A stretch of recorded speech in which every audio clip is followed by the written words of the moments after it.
High blood pressure, উচ্চ রক্তচাপ, যেটার মেডিকেলি নাম হচ্ছে হাইপারটেনশন।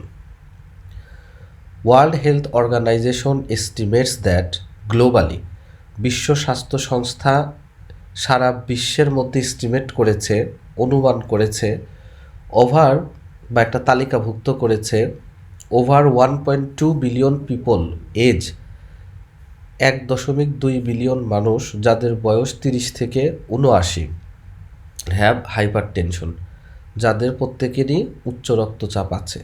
অ্যাবাউট 2 in 3, প্রতি 3 জনের মধ্যে 2 জনের of those about 2 in 3 of those individual live in low or middle income country।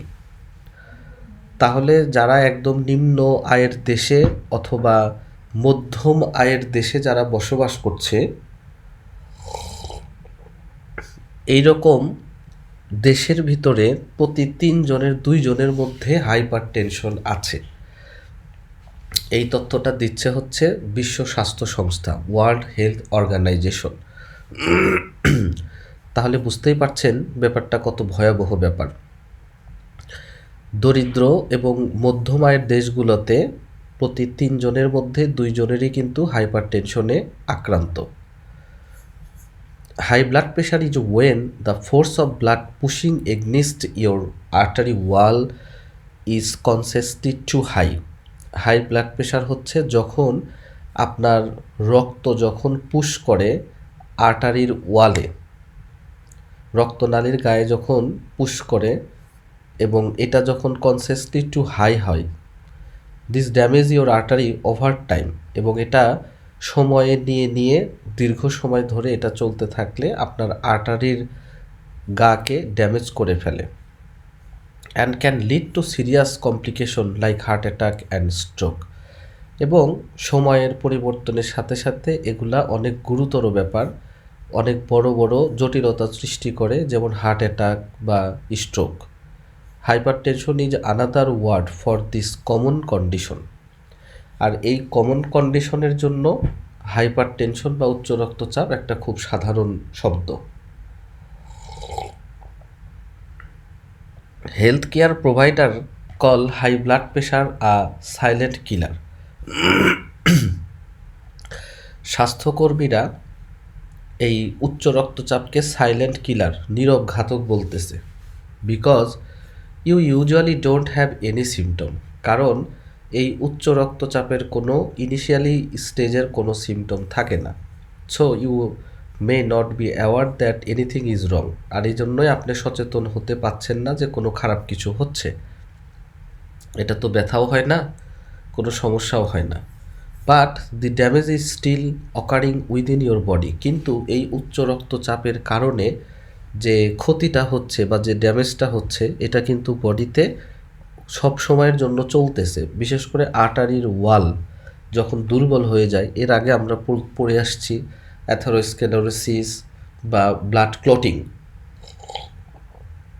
এইগুলা কিন্তু আসলে মূলত এই উচ্চ রক্তচাপেরও কিন্তু একটা বড় কারণ আছে। আপনার আর্টারির ওয়ালে যখন সবসময় এগুলা উচ্চ রক্তচাপের যখন একটা প্রভাব পড়বে, আর্টারির ওয়ালগুলা কিন্তু আস্তে আস্তে দুর্বল হয়ে যায়, উইক হয়ে যায়, ইনফ্লামেশন ঘটে, পরবর্তীতে ওই জায়গাগুলোতে অনেক বড় বড় কমপ্লিকেশন তৈরি করে। তাহলে উচ্চ রক্তচাপ পেশেন্ট বুঝবে না, কিন্তু বেশিরভাগ ক্ষেত্রেই ব্যক্তি নিজে বুঝতে পারে না, কিন্তু তার যে ক্ষতি উচ্চ রক্তচাপজনিত, এই ক্ষতিগুলো কিন্তু বডিতে হতেই থাকে। The top number is the systolic blood pressure which measure the pressure on your artery wall when your heart beat or contract. অর্থাৎ সিস্টোলিক ব্লাড প্রেশারটা কখন হচ্ছে, যখন আপনার হার্ট বিট করে বা কন্ট্রাক্ট করে। যখন আপনার হার্টটা বিট দেয় অথবা কন্ট্রাক্ট করে, ওই সময়টার যে প্রেশার হয়, অর্থাৎ আর্টারির গায়ে যে প্রেশারটা দেয়, এটা হচ্ছে সিস্টোলিক ব্লাড প্রেশার, অর্থাৎ উপরের প্রেশার। আর দি বটম নাম্বার, নিচের প্রেশারটা is the diastolic blood pressure. উপরের প্রেশারটাকে বলতেছি সিস্টোলিক ব্লাড প্রেশার, আর বটম নাম্বার নিচের ব্লাড প্রেশারকে বলা হচ্ছে diastolic blood pressure. The measure the pressure on the your artery wall between beat your heart is relaxing. যখন আপনার হার্ট রিল্যাক্স হচ্ছে বা যখন দুই বিটের মাঝখানের যে অবস্থা, ওই অবস্থার যে আর্টারির প্রেশার যে থাকে, ব্লাডে রক্তের যে চাপ থাকে, এটা পরিমাপ করা হয়, এটাকে বলা হয় ডায়াস্টলিক ব্লাড প্রেশার। অর্থাৎ হার্টবিট যখন করে কন্ট্রাক্ট যখন করে, তখন যে আর্টারির গায়ে যে প্রেশারটা হয় রক্তের, এটা হচ্ছে systolic blood pressure.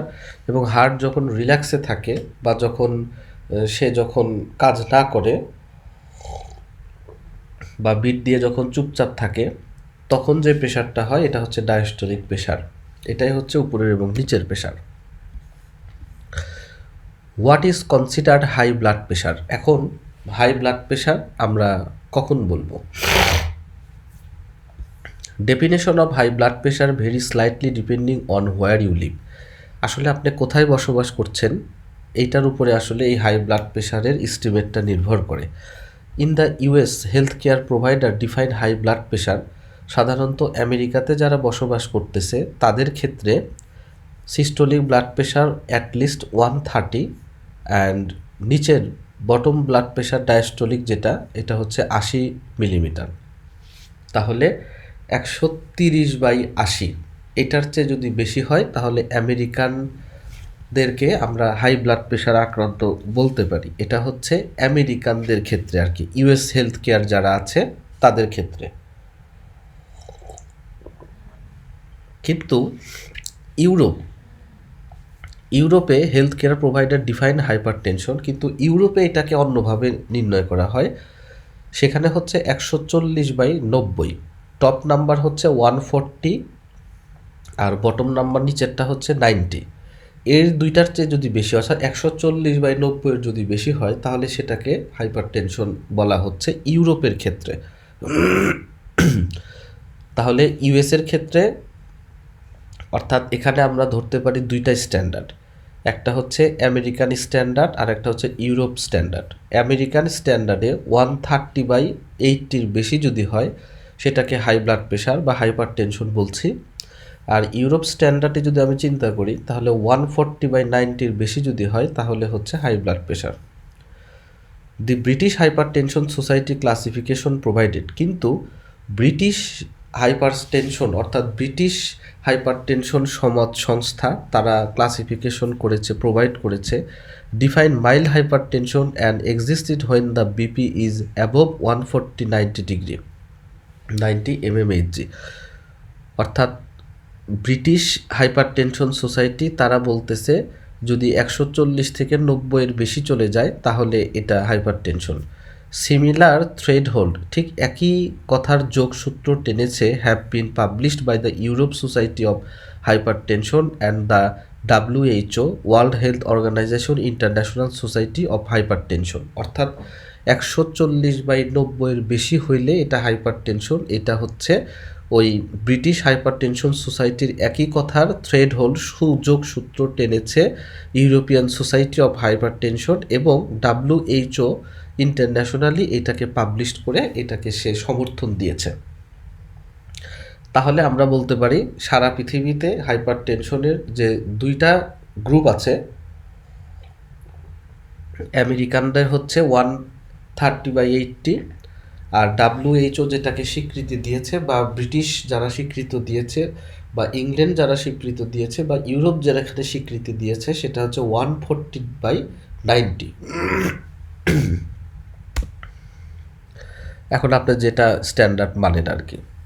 Sign and symptom of high blood pressure.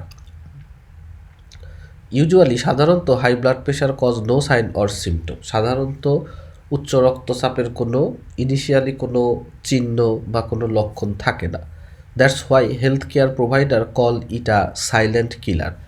যে কারণে স্বাস্থ্যকর্মীরা এটাকে নীরব মৃত্যু ঘাতক হিসাবে উল্লেখিত করেছে। You could have high blood pressure for year and not know it. আপনার বছরের পর বছর উচ্চ রক্তচাপে ভুগতে পারেন কিন্তু আপনি এটা নাও জানতে পারেন। ইনফ্যাক্ট প্রকৃতপক্ষে the World Health Organization estimate that 46% of adult with hypertension don't know they have it. বিশ্ব স্বাস্থ্য সংস্থা অনুমান করে বা তারা এস্টিমেট করে যে হাইপার টেনশনে আক্রান্ত বা উচ্চ রক্তচাপে আক্রান্ত ব্যক্তিদের মধ্যে 46%ই জানে না যে তাদের উচ্চ রক্তচাপ আছে। কত ভয়াবহ ব্যাপার! অর্থাৎ প্রতি 100 জন যদি হাই প্রেশারের রুগী থাকে, 100 জনের মধ্যে 46টা রুগী জানে না যে তার হাই প্রেশার আছে। কিন্তু যখন তাদের জটিলতা শুরু হয়ে যায় একদম শেষ পর্যায়ে, তখন এসে তারা বুঝতে পারে যে তাদের হাই প্রেশার আছে। High blood pressure usually doesn't cause any symptom and is often detected during routine medical checkup. আসলে রুটিন বা নিয়মতান্ত্রিকভাবে যদি মেডিকেল চেক আপ না করা হয় তাহলে আসলে হাই ব্লাড প্রেশার ধরা পড়ে না সচরাচর। High blood pressure leads to a significant amount of damage to blood vessel and heart. High blood pressure কিন্তু উল্লেখযোগ্যভাবে সিগনিফিক্যান্ট অ্যামাউন্ট অফ ড্যামেজ করে ফেলে আমাদের রক্তনালী এবং হার্টকে উইদাউট এনি অ্যাপারেন্ট সিমটম। উল্লেখযোগ্য লক্ষণীয় কোনো উপসর্গ ছাড়াই কিন্তু উচ্চ রক্তচাপ সিগনিফিক্যান্টলি আপনার রক্তের নালী, হার্টকে ড্যামেজ করে ফেলে। However, যাই হোক, certain symptoms that appear as a result of high blood pressure include headache. কিছু কিছু রোগীর ক্ষেত্রে অনেক সময় বোঝা যায় যদি প্রেশার অনেক বেশি থাকে তাহলে হেডেক, মাথা ব্যথা হয়, ডিজিনেস, মাথা ঘুরাইতে থাকে, শর্টনেস অফ ব্রেথ, শ্বাসকষ্ট হইতে থাকে, চেস্ট পেন, বুকে ব্যথা হয়, নোজ ব্লিডিং, নাক দিয়ে রক্ত পড়ে, or blood spot in I, অথবা চোখের ভিতরে রক্ত জমাট হয়। However, these symptoms are not specific to high blood pressure and may appear as a result of their health condition also. আসলে এই যে লক্ষণগুলো বলা হলো এগুলা কিন্তু আসলে হাই ব্লাড প্রেশারের ক্ষেত্রে খুব স্পেসিফিক কোনো কারণ না, তবে এগুলা অবস্থা ভেদে এগুলা আসতে পারে। বিশেষ করে মাথা ব্যথা, ধাক্কানো বা একটু শ্বাসকষ্ট, বুকটা ভারী হয়ে যাওয়া, হ্যাঁ, এগুলা যে সব ক্ষেত্রে আসবে ব্যাপারটা এরকম না। এই হলো ব্যাপার। এখন types of high blood pressure. এখন আমরা জানবো কয় রকমের হাইপার টেনশন হয়, উচ্চ রক্তচাপটা কয় রকম হয়। একটা হচ্ছে প্রাইমারি হয় আর একটা হচ্ছে সেকেন্ডারি হয়। তাহলে প্রাইমারি হাই ব্লাড প্রেশার কোনটা? High blood pressure that is not related to other medical condition, অর্থাৎ যেটা শুধুমাত্র অন্য কোনো মেডিকেল কন্ডিশনের সাথে জড়িত না, অর্থাৎ যেটার পিছনে কোনো কারণ থাকে না, সেটাই হচ্ছে প্রাইমারি হাইপার টেনশন। আর সেকেন্ডারি হাইপার টেনশন কোনটা? Another medical condition that cause high blood pressure usually occurring in the kidney, artery, heart or endocrine system. Example include sleep problem like sleep apnea. আচ্ছা, একদম সহজভাবে যদি বলি, secondary hyper tension হচ্ছে যদি অন্য কোনো কারণে যদি আপনার প্রেশারটা বাড়ে তাহলে এটা হচ্ছে সেকেন্ডারি হাইপার টেনশন। অর্থাৎ প্রাইমারি হাইপার টেনশনের ক্ষেত্রে কোনো কারণ থাকে না, কিন্তু সেকেন্ডারি হাইপার টেনশনের ক্ষেত্রে কারণ থাকে। যেমন আপনি রাতে ঘুমালেন না, বা আপনার ঘুমের মধ্যে শ্বাসকষ্ট হয়, বা আপনার আপনজন মারা গেছে, বা আপনার কিডনিতে কোনো রোগ আছে, বা আপনার ফুসফুসে কোনো ডিজিজ আছে, বা রক্তের কোনো রোগ আছে, বা আপনি হরমোনের কোনো সমস্যা আছে, এই জাতীয় সমস্যা থেকে যদি আপনার হাই প্রেশার হয় এটা হচ্ছে সেকেন্ডারি হাইপার টেনশন। আর যে হাইপার টেনশনের কারণ হিসাবে কোনো কিছু থাকে না, এমনিতেই তার শুধুমাত্র হাইপার টেনশন, এটাকে প্রাইমারি হাইপার টেনশন বলা হয়। Primary and secondary high blood pressure can coexist. Primary এবং সেকেন্ডারি হাইপার টেনশন একে অপরের সাথে থাকতে পারে। প্রাইমারি হাইপার টেনশন সেকেন্ডারি হাইপার টেনশনের সাথে থাকতে পারে। What cause hypertension? এখন আসলে কেন এই হাইপার টেনশনের কারণটা কি উচ্চ রক্তচাপের? Primary hypertension doesn't have a single clear cause, usually many factor come together to cause it, common cause include. আসলে প্রাইমারি হাইপার টেনশনের ক্ষেত্রে কোনো ক্লিয়ার কোনো কারণ থাকে না, আসলে বিভিন্ন ফ্যাক্টর দ্বারা এটা আসতে পারে। যেমন unhealthy eating pattern including a diet high in sodium. উচ্চ সোডিয়াম যুক্ত খাবার খেলে অথবা আপনার খাবারের প্যাটার্নটি আনহেলদি, অস্বাস্থ্যকর খাবার খেলে এটা হইতে পারে। আবার ল্যাক অফ ফিজিক্যাল অ্যাক্টিভিটি, যথেষ্ট পরিমাণ শারীরিক পরিশ্রমের অভাব থাকলে হইতে পারে। High consumption of beverage containing alcohol, অর্থাৎ এলোমেলো খাদ্য পানি বা নেশা জাতীয় কিছু হইলে খেলে, বেভারেজ টাইপের যেগুলোর ভিতরে অ্যালকোহল থাকে এগুলো খাইলে হাইপার টেনশন প্রাইমারি হইতে পারে। কিন্তু সেকেন্ডারি হাইপার টেনশন যেটা, এটার অনেক কারণ আছে এবং সুনির্দিষ্ট কজ আছে।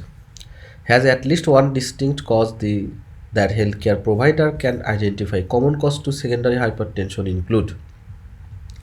সেকেন্ডারি হাইপার টেনশনের অনেক কারণ থাকে, তার মধ্যে যেটা সবচাইতে বেশি পাওয়া যায় সেটা হচ্ছে, এক নম্বর হচ্ছে সার্টেন মেডিকেশন।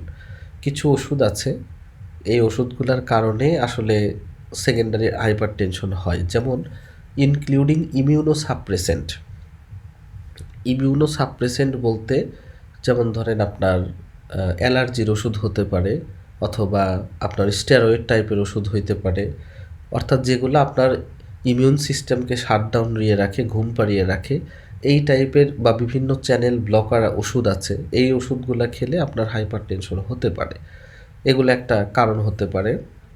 এনএসআইডি অর্থাৎ নন স্টেরয়েড অ্যান্টি ইনফ্লামেটরি ড্রাগ, ব্যথার ওষুধ যেগুলা, এগুলা খেলে আপনার হাইপার টেনশন হইতে পারে।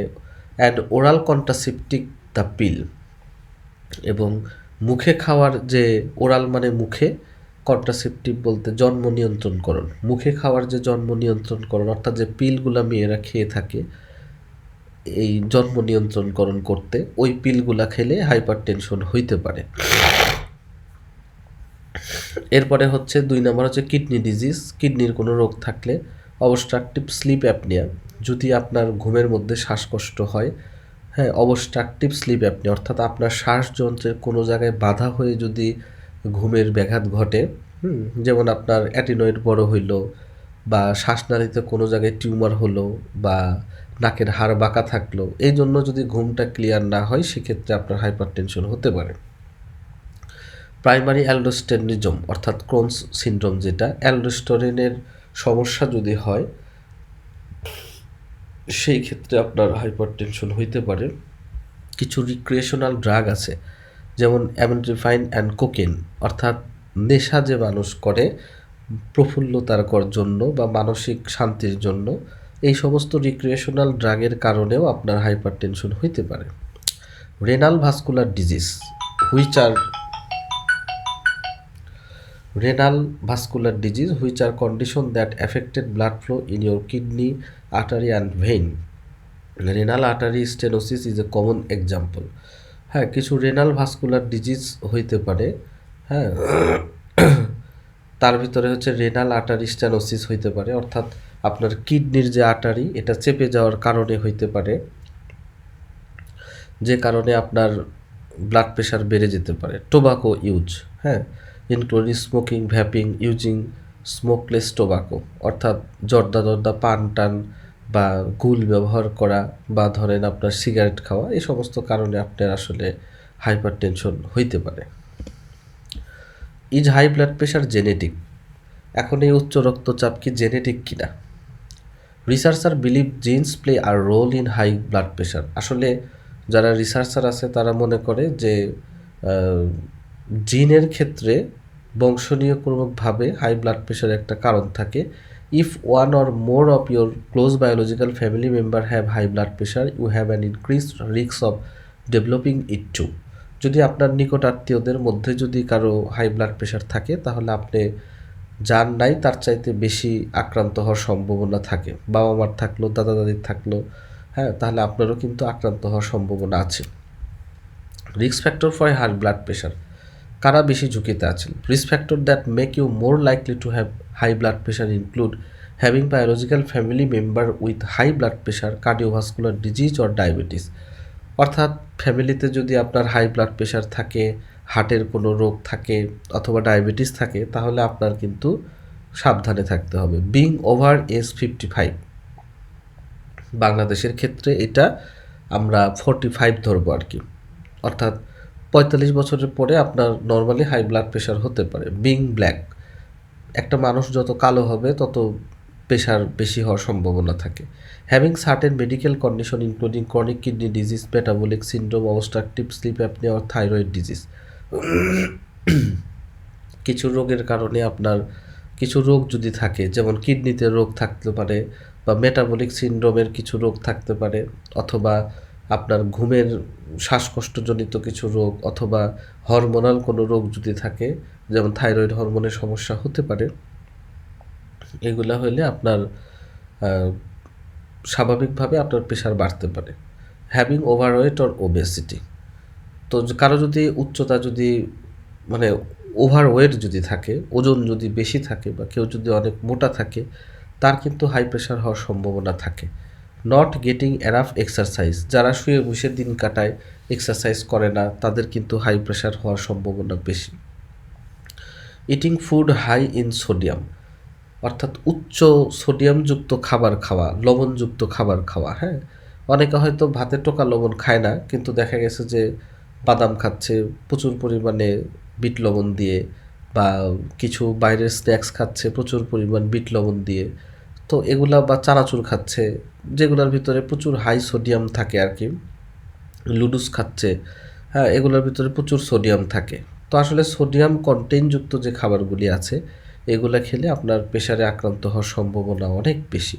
Smoking or using tobacco product, এই টোবাকো প্রোডাক্ট সিগারেট হইতে পারে, জর্দা হইতে পারে, গুল হইতে পারে, এই সমস্ত প্রচুর জিনিস আপনার হইতে পারে। ড্রিঙ্কিং টু মাছ, যারা অতিরিক্ত মদ্যটদ্য বা এই ধরনের খাবার খায়, নেশাজাতীয় খাবার খায়, তাদের কিন্তু এই হওয়ার সম্ভাবনা অনেক বেশি থাকে আর কি। হ্যাঁ, হচ্ছে কমপ্লিকেশন অফ হাইপার টেনশন। এই উচ্চ রক্তচাপ থাকলে আমাদের কি কি কমপ্লিকেশন বা কি কি অসুবিধা হতে পারে, বা কি কি জটিলতা হতে পারে। The excessive pressure on the artery wall cause by high blood pressure can damage blood vessel. তাহলে যখন আমাদের রক্তনালী বা রক্তবাহিকা নালীর মধ্যে যখন অতিরিক্ত চাপ হবে হাই প্রেশারের কারণে, তখন কিন্তু ব্লাড ভেসেলগুলো কিন্তু ড্যামেজ হইতে থাকবে, মূলত এটাই প্রবলেম। অ্যান্ড বডি অর্গান, এবং অর্গানগুলো নষ্ট হইতে থাকবে। The higher the blood pressure and the longer it goes uncontrol, the greater the damage. অর্থাৎ যত বেশি হাই প্রেশার এবং যত দিন থেকে আনকন্ট্রোল চলবে, তত বেশি ক্ষতির সম্ভাবনা। Uncontrol high pressure can lead to complication include, কিছু কমপ্লিকেশন তৈরি করবেই, সেটা হচ্ছে হার্ট অ্যাটাক অর স্ট্রোক। কেন? ওই যে রক্তের যে নালীগুলো আছে বা আর্টারির ভিতরে যখন অতিরিক্ত প্রেশার থাকতেছে, প্রেশার থাকার কারণে আর্টারিগুলা ক্ষতিগ্রস্ত হয়ে হার্ডেনিং হয়ে যাচ্ছে, শক্ত হয়ে যাচ্ছে, অ্যান্ড থিকেনিং হয়ে যাচ্ছে এবং মোটা হয়ে যাচ্ছে। আর যখন এই আর্টারিগুলা যখন হার্ড হয়ে যাচ্ছে, থিকেন হয়ে যাচ্ছে, মোটা হয়ে যাচ্ছে, বা ডিউ টু ব্লাড প্রেশারের কারণে, তখন লিড টু হার্ট অ্যাটাক, এবং এটার কারণে ওই আগের মতো ওই আর্টারির ভিতর দিয়ে রক্ত চলাচল হইতে পারবে না, যে কারণে হার্ট অ্যাটাক হবে, স্ট্রোক হবে, বা অন্য রক্তনালীর সমস্যা গঠিত যে প্রবলেমগুলো আছে এগুলো হইতে পারে। এর মধ্যে একটা কমন প্রবলেম হচ্ছে অ্যানিউরিজম। আমরা জানি increase blood pressure can cause a blood vessel to weaken and bulge. যত বেশি ব্লাড প্রেশার হবে, ওই ব্লাড ভেসেলগুলো, রক্তনালীগুলো কিন্তু দুর্বল হইতে থাকবে এবং বাল্ক হবে, মোটা হইতে থাকবে। ফর্মিং অ্যান অ্যানিউরিজম, অর্থাৎ অ্যানিউরিজমগুলো ফর্ম হবে, অর্থাৎ ওই রক্তনালীগুলো ফুলে বেলুনের মতো তৈরি হবে। আমরা অ্যানিউরিজম এর আগে পড়ে এসেছি। আর ওই অ্যানিউরিজমগুলো যদি ফেটে যায়, তাহলে এটা অনেক সময় লাইফ থ্রেটেনিং কন্ডিশন হতে পারে, হার্ট ফেইলিওর হইতে পারে। When you have high blood pressure, the heart has to work harder to pump blood. আপনার যত বেশি হাই প্রেশার হবে, তত বেশি আপনার হার্টকে কাজ করতে হবে। The strain cause the wall of the heart pumping chamber to thicken. এবং আপনার ওই অতিরিক্ত পাম্পিং করতে করতে, বা যে পাম্পিং চেম্বারগুলো আছে, এগুলা মোটা হয়ে যাবে। ওগুলার হার্টের ভিতরের যে ওয়ালগুলো আছে এটা মোটা হয়ে যাবে। This condition is call left ventricular hypertrophy. এবং এই কন্ডিশনটাকে আমরা জানি যে মূলত পাম্পিং যেটা মেইন ইউনিট করে এটা হচ্ছে লেফট ভেন্ট্রিকুলার, এবং ওই লেফট ভেন্ট্রিকুল যখন ওই প্রাচীরটা যখন মোটা হয়ে যাবে তখন এটাকে লেফট ভেন্ট্রিকুলার হাইপারট্রফি বলা হয়, অর্থাৎ হার্টের ওই চেম্বারটা বড় হয়ে গেছে। Eventually the heart can't pump enough blood to meet the body need causing heart failure. এবং ঘটনাক্রমে এরকম যদি চলতেই থাকে তাহলে একটা সময় যে হার্ট আর ওই মতো পাম্প করতে পারবে না, যে পরিমাণ পাম্প করলে বডির প্রয়োজনটা পূরণ হবে, তখন এটা হার্ট ফেল হয়ে যাবে। লেফট ভেন্ট্রিকুলার হাইপারট্রফির আর একটা নাম হচ্ছে হাইপারট্রফিক হার্ট, অর্থাৎ হার্ট বড় হয়ে যাওয়া। মূলত হার্ট বড় হয়ে যায় লেফট ভেন্ট্রিকলের ভিতরেই হার্টটা বড় হয়ে যায়, আবার পুরো হার্টও বড় হইতে পারে। দীর্ঘদিন যদি হাই প্রেশার চলতেই থাকে তাহলে হার্টটা বড় হয়ে যায় আর কি। হ্যাঁ, তারপরে হচ্ছে কিডনি প্রবলেম। কিডনিতে কী ধরনের প্রবলেম হইতে পারে? High blood pressure can cause the blood vessel in the kidney to become narrow or weak, this can lead to kidney damage. তাহলে কি, হাই ব্লাড প্রেশার কিডনির যে ব্লাড ভেসেলগুলো আছে এগুলাকে আপনার ন্যারো এবং উইক করে দেয়, চিকন এবং দুর্বল করে দেয়, যে কারণে কিডনি ড্যামেজ হইতে পারে। এছাড়াও যত বেশি প্রেশার থাকবে তত কিডনির উপরে চাপ থাকবে, এবং এই চাপটা নিতে নিতে একসময় কিডনি নষ্ট হয়ে যাবে। তারপর হচ্ছে আই প্রবলেম, চোখের কিছু প্রবলেম হবে। সেটা কি? Increase blood pressure can cause thicken, narrowed or torn blood vessel in the I.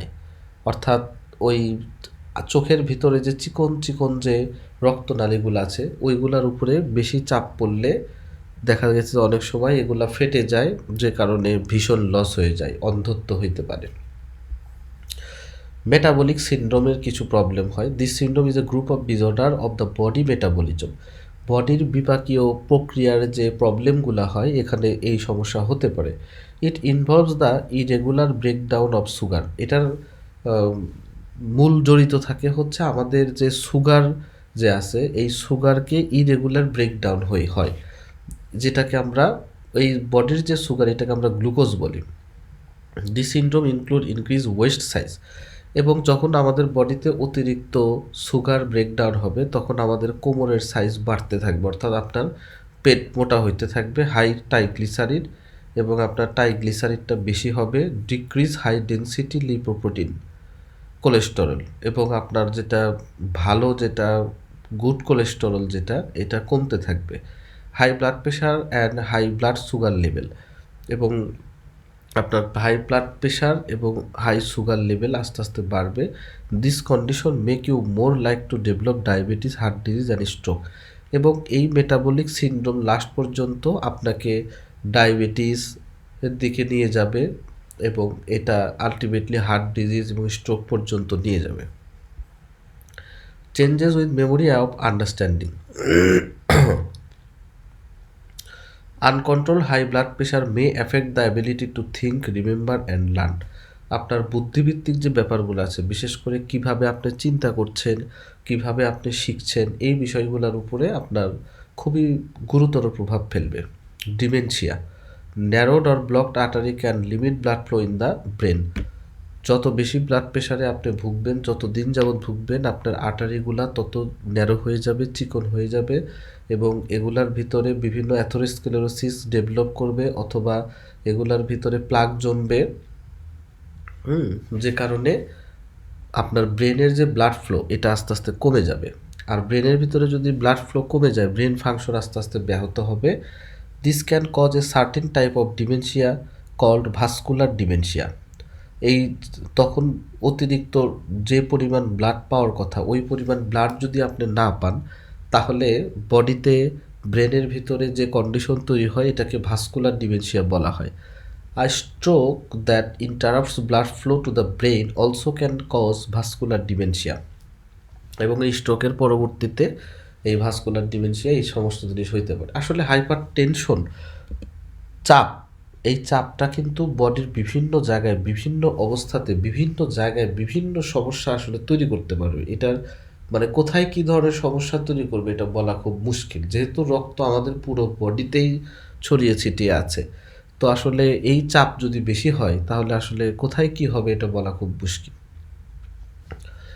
এখন আসলে হাই ব্লাড প্রেশারের ক্যাটাগরি আছে। In 2017 the America college of cardiology and American heart association used the new blood pressure guideline. 2017 সালে American college of cardiology এবং American heart association এরা দুইজন মিলে আপনার ব্লাড প্রেশারের একটা গাইডলাইন দিয়ে দিছে। Health care provider in the US government use this when diagnosis and treating high blood pressure. তারা এই ফ্লো চার্টটাকে মানে হাই প্রেশারকে কন্ট্রোল করার জন্য বা চিকিৎসা দেওয়ার জন্য। The guideline divide blood pressure reading into 4 category. তারা 4টা ক্যাটাগরিতে হাই ব্লাড প্রেশারকে ভাগ করেছে, যেটা নিচে দেওয়া আছে। You have high blood pressure if you fall into the stage 1 hypertension or stage 2 hypertension. অর্থাৎ এখানে আপনি যদি স্টেজ 1 হাইপারটেনশনে যদি থাকেন এবং স্টেজ 2 হাইপারটেনশন যদি থাকেন তাহলে আপনার হাই ব্লাড প্রেশার আছেন। তাহলে এখানে কি বলতেছে, নর্মাল ব্লাড প্রেশার এটা হচ্ছে 1 নাম্বার ক্যাটাগরি। এখানে হচ্ছে লেস দেন 120, অর্থাৎ সিস্টোলিক, উপরের প্রেশার 120, নিচের প্রেশার 180-র নিচে, এটা হচ্ছে normal blood pressure. Elevated blood pressure, elevated blood pressure হচ্ছে 120 থেকে 129 উপরের প্রেশার এবং লেস দেন 80, অর্থাৎ উপরের প্রেশার থাকবে 120 থেকে 130-এর মধ্যে, 129-এর মধ্যে এবং নিচের প্রেশার থাকবে 80-র মধ্যে। স্টেজ 1 হাইপারটেনশন, এটাই আসলে মূলত এখান থেকে হাইপারটেনশন শুরু হলো। সেটা কি বলতেছে, যেহেতু এটা ইউএস গভর্নমেন্টের করা সেহেতু এখানে আমরা 130 থেকে দেখতে পাচ্ছি, 130 থেকে 139 আর নিচেরটা হলো 80 থেকে 89, অর্থাৎ উপরের প্রেশার 130 থেকে যদি 139-এর মধ্যে হয় এবং নিচের প্রেশার যদি 80 থেকে 89-এর মধ্যে হয় তাহলে এটা হলো স্টেজ 1 হাইপারটেনশন। এবার হলো স্টেজ 2 হাইপারটেনশন। যদি 140-এর বেশি হয় উপরেরটা আর নিচেরটা যদি 90-এর বেশি হয় তাহলে এটা হচ্ছে স্টেজ 2 হাইপারটেনশন। তো মূলত এই 4টা ক্যাটাগরিতে আমেরিকানরা ভাগ করে থাকে। এবার হচ্ছে অ্যাকর্ডিং টু ইউরোপ মডেল বা অ্যাকর্ডিং টু ডেভিডসনের প্র্যাকটিস অফ মেডিসিন অনুযায়ী আমরা যেটা ভাগ করতেছি সেটা হচ্ছে ক্যাটাগরি, ওনারা 3টা ক্যাটাগরিতে ভাগ করছে আর কি, মূলত একই। তো এখানে বলতেছে যে ব্লাড প্রেশার অপটিমাম, অপটিমালটা কোনটা, 120-এর নিচে 80-র নিচে, এটা হচ্ছে অপটিমাল। নর্মালটা হচ্ছে 130-এর নিচে 85 আর হাই নর্মাল হচ্ছে 130 থেকে 139 আর নিচেরটা হচ্ছে 85 থেকে 89, এটা হচ্ছে হাই নর্মাল। এবার হচ্ছে হাইপার টেনশন। হাইপার টেনশনের মধ্যে তারা আবার আপনার গ্রেড 1, গ্রেড 2, গ্রেড 3-তে ভাগ করেছে। একটা হচ্ছে মাইল্ড, যেটা 140 থেকে 159 আর নিচেরটা হচ্ছে 90 থেকে 99, এটা হচ্ছে মাইল্ড হাইপার টেনশন গ্রেড 1। আর গ্রেড 2 হচ্ছে মডারেট, যেটা 160 থেকে 179, নিচেরটা হচ্ছে 100 থেকে 109। আর গ্রেড 3 হাইপার টেনশন যেটা সিভিয়ার, এটা হচ্ছে 180-র বেশি এবং 110-এর বেশি। Isolated systolic hypertension, isolated systolic হাইপার টেনশনটা কি, গ্রেড 1 হচ্ছে 140 থেকে 159 আর নিচেরটা হচ্ছে 90-এর কম। আর গ্রেড 2 হচ্ছে 160-এর বেশি আর এখানে হচ্ছে 90-এর নিচে। এই হচ্ছে আপনার মূল ক্লাসিফিকেশন, দুইটা দিয়ে আমি দেখিয়ে দিলাম। এখন কিছু কমন ফ্যাক্ট, কিছু কমন কোশ্চেন আছে, সেটা আমরা সলভ করব। Can stress lead to high blood pressure? আপনার স্ট্রেসগুলো কি আপনার হাই ব্লাড প্রেশারের কারণ হইতে পারে? Yes, stressful situation can make high blood pressure shoot up temporary due to the release of stress hormone. অর্থাৎ যখন আপনার বডিতে স্ট্রেস পড়বে তখন আপনার কিডনির উপর থেকে যে ওই অ্যালডোস্টেরন যে বাড়বে, স্ট্রেস হরমোন যেগুলো বাড়বে, ওখান থেকে আপনার বডিতে অতিরিক্ত প্রেশার বাড়িয়ে দেবে। The link between long-term high blood pressure because of chronic stress is poorly understood and is being researched. কিন্তু আপনার ক্রনিক ক্ষেত্রে আসলে স্ট্রেস এটা নির্ভর করে না।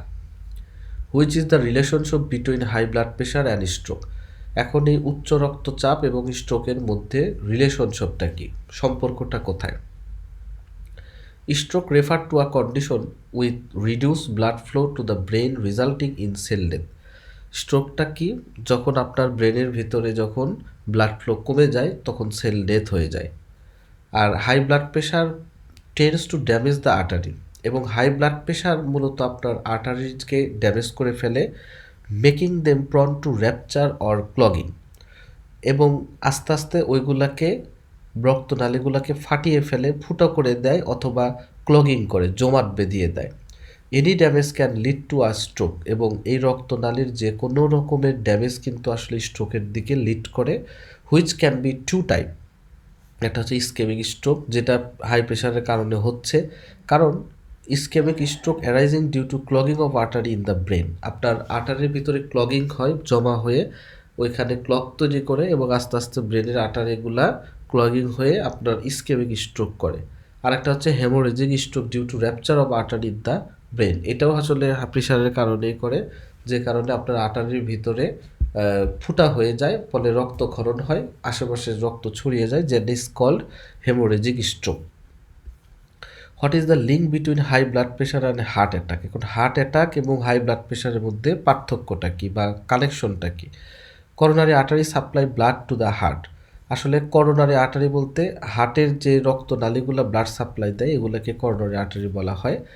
If the coronary artery become narrow due to cholesterol deposit, যদি কোনো কারণে করোনারি আর্টারি যেটা হার্টে রক্ত সাপ্লাই দেয় এটা যদি কোলেস্টেরল জমার কারণে যদি চিকন হয়ে যায়, the blood has to flow through artery with greater pressure because of the resistance offered by cholesterol deposit.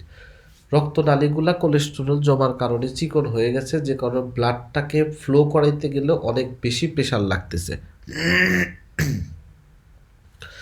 When the coronary artery get obstructed to the extent where they can no longer supply blood to heart muscle, এবং যখন coronary artery যখন obstructed হয়ে যাচ্ছে, যে কারণে আর যখন blood যখন আর সে হার্টে সাপ্লাই করতে পারতেছে না, it can lead two heart attack. তখন হার্ট যদি রক্ত না পায় তাহলে এটাকে হার্ট অ্যাটাক বলতেছে, যেটাকে মেডিকেলি নাম হচ্ছে মায়োকার্ডিয়াল ইনফ্রাকশন বা এমআই। অ্যামং দ্য সিস্টোলিক এবং diastolic blood pressure reading which is more important. তো আসলে উপরের প্রেশার এবং নিচের প্রেশার দুইটার মধ্যে কোনটা বেশি important? Both systolic and diastolic blood pressure reading are important, দুইটাই important, but the significance of systolic গুরুত্ব হচ্ছে যখন আপনার উপরের blood pressure is greater after the age of 60 years, অর্থাৎ বয়স্কদের ক্ষেত্রে উপরের প্রেশারটা খুবই গুরুত্বপূর্ণ। It can help identify to risk for a stroke or heart attack, অর্থাৎ যারা বয়স্ক মানুষ তাদের ক্ষেত্রে উপরের প্রেশারটা খুবই গুরুত্বপূর্ণ, কারণ উপরের প্রেশার যদি বেশি হয় তাহলে এটা রিস্ক থাকে। আর ইন ইয়ংকার পিপল, আর যুবকদের মধ্যে the diastolic reading carry more significance than the systolic reading, এবং যারা অল্প বয়সীয় ব্যক্তি আছে তাদের ভিতরে কিন্তু আপনার ডায়াস্টোলিকটা সবচাইতে বেশি ক্ষতির কারণ হয়ে যায়। এই কারণে অল্প বয়সদের মধ্যে ডায়াস্টোলিকটা বেশি গুরুত্বপূর্ণ, বেশি বয়স্কদের জন্য সিস্টোলিক বেশি গুরুত্বপূর্ণ। এখন কিছু আরও কমন কোশ্চেন আছে। My upper reading of blood pressure is high, উপরেরটা বেশি, and the lower reading is normal, কিন্তু নিচেরটা নর্মাল। শুড আই বি কনসার্ন, আমি কি তাহলে সচেতন হব? এখন এটা কি বলতেছে? An increase of only the upper reading of blood pressure is known as isolated systolic hypertension. যদি উপরের ব্লাড প্রেশার যদি বেড়ে যায় তাহলে এটাকে আইসোলেটেড সিস্টোলিক ব্লাড হাইপারটেনশন বলা হয়। The major reason behind it is the stiffening of the aorta, stiffening of the aorta. এটার পিছনে মূল কারণ হচ্ছে অ্যারোটা যেগুলো থাকে এই অ্যারোটার স্টিফ হয়ে যায়, শক্ত হয়ে যায়, এবং মানে স্টিফ হয়ে যায় আর কি। Other underlying condition that are linked with the include or overactive thyroid and diabetes, অথবা যাদের আপনার থাইরয়েড হরমোনের সমস্যা থাকে অথবা যাদের ডায়াবেটিস থাকে তাদের এই আইসোলেটেড সিস্টোলিক হাইপারটেনশন হইতে পারে। It is more common as a person gets older, specially over 60 years of age. যখন আপনার বয়স বাড়তে থাকবে তখন আসলে বৃদ্ধ মানুষের ক্ষেত্রে এরকম হইতে পারে, আইসোলেটেড সিস্টোলিক হাইপারটেনশন হইতে পারে। But it may also appear at your younger age. এটা অল্প বয়সে যে হবে না তা না, অল্প বয়সেও হতে পারে। Few serious problem that are linked with a long term isolated systolic hypertension.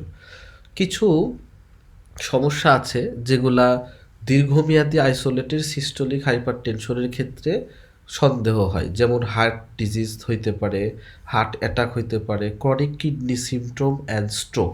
এই প্রবলেমগুলোর সাথে এই আইসোলেটেড সিস্টোলিক হাইপারটেনশনের যোগসূত্র থাকে। So you should take medicine and follow dietary instruction to manage them and lower the risk of complication. এবং এই ক্ষেত্রে আপনাকে ওষুধ খেতে হবে এবং আপনাকে ডায়েটারি যে ইনস্ট্রাকশন আছে, খাদ্য যে ডায়েট আছে, এটা ভালো করে মানতে হবে যাতে আপনার কমপ্লিকেশনগুলোর রিস্ক কমানো যায়।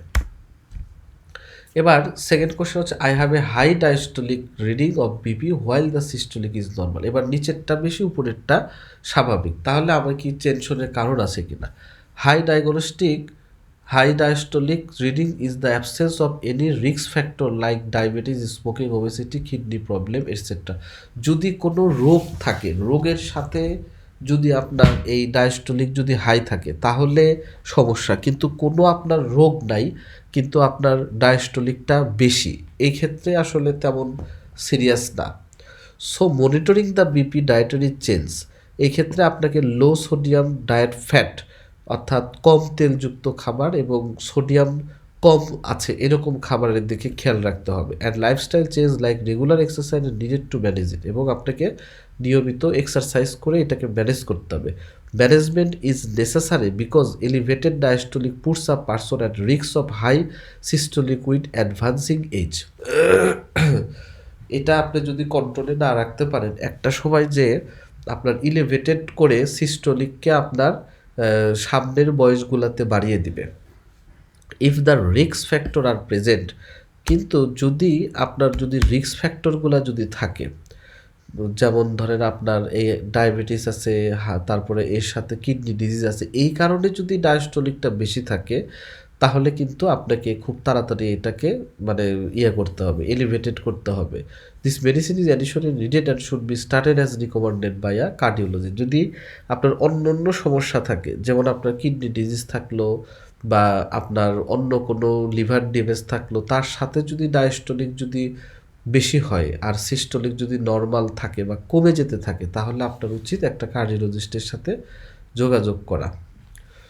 Which test are recommended in case of high blood pressure. এখন হাই ব্লাড প্রেশারের কেসের ক্ষেত্রে আমরা কী কী টেস্ট সাজেস্ট করি। The initial investigation recommended in case of high blood pressure include lipid profile. আসলে যদি হাই ব্লাড প্রেশারের কোনো রুগী যদি আমাদের কাছে আসে, সবার আগে আমাদেরকে তার লিপিড প্রোফাইলটা দেখতে হবে যে তার চর্বির কী অবস্থা, সোডিয়াম পটাশিয়াম লেভেল, ইলেকট্রোলাইট করলে আপনি সোডিয়াম পটাশিয়াম লেভেলটা বুঝতে পারবেন, অ্যান্ড ইসিজি, এবং ইসিজিতে দেখতে হবে যে হার্টের ইলেকট্রিক্যালে কোনো প্রবলেম আছে কিনা। ইন সাম ইনস্টেন্স ইকোকার্ডিওগ্রাম, এবং অনেক সময় ইকোকার্ডিওগ্রাম করে হার্ট ডিজিজ নির্ণয় করা উচিত। অর্থাৎ লিপিড প্রোফাইল, ইসিজি, হ্যাঁ, তারপরে সিরাম ইলেকট্রোলাইট এগুলো করে দেখা উচিত যে, এবং থাইরয়েড টেস্টটা করে দেখা উচিত যে কেন হাই ব্লাড প্রেশারের পিছনে কোনো কারণ আছে কিনা, অর্থাৎ সেকেন্ডারি হাই ব্লাড প্রেশার আছে কিনা। Will quitting smoking help me manage my high blood pressure. যদি আমি সিগারেট খাওয়া বন্ধ করে দেই, নিকোটিন খাওয়া বন্ধ করে দেই, পান, তামাক, জর্দা এগুলো খাওয়া বন্ধ করে দিলে আমার হাই ব্লাড প্রেশার ম্যানেজ করতে কোনো সুবিধা হবে কিনা। Yes, if you stop smoking it will help in managing high blood pressure. Smoking cause hardening of the wall of the artery and narrow the lumen of the artery. তাহলে স্মোকিংটা কি করে, আমাদের আর্টারির যে ওয়াল আছে এটাকে হার্ড করে দেয় এবং ন্যারো করে দেয় লুমেনগুলাকে, তো এই জন্য হাই ব্লাড প্রেশার খুব বেশি হয়। If you give up smoking, যদি আপনি স্মোকিং ছেড়ে দেন, it can help reduce this change in the artery, এবং এটা আস্তে আস্তে রিডিউস করে আপনার আর্টারি যে পরিবর্তনগুলো হয়ে গেছিলো, আর্টারি যেগুলো যে ওয়াল যে শক্ত হয়ে গিয়েছিল, এখন এগুলো আস্তে আস্তে নরম হইতে থাকবে, and this bring the blood pressure down, এবং এটা আস্তে আস্তে আপনার ব্লাড প্রেশারকে নর্মালে নিয়ে আসবে। তো এই গেল হচ্ছে আমাদের হাই ব্লাড প্রেশার নিয়ে মোটামুটি আলোচনা। কারো যদি কোনো কোশ্চেন থাকে আপনারা বলতে পারেন।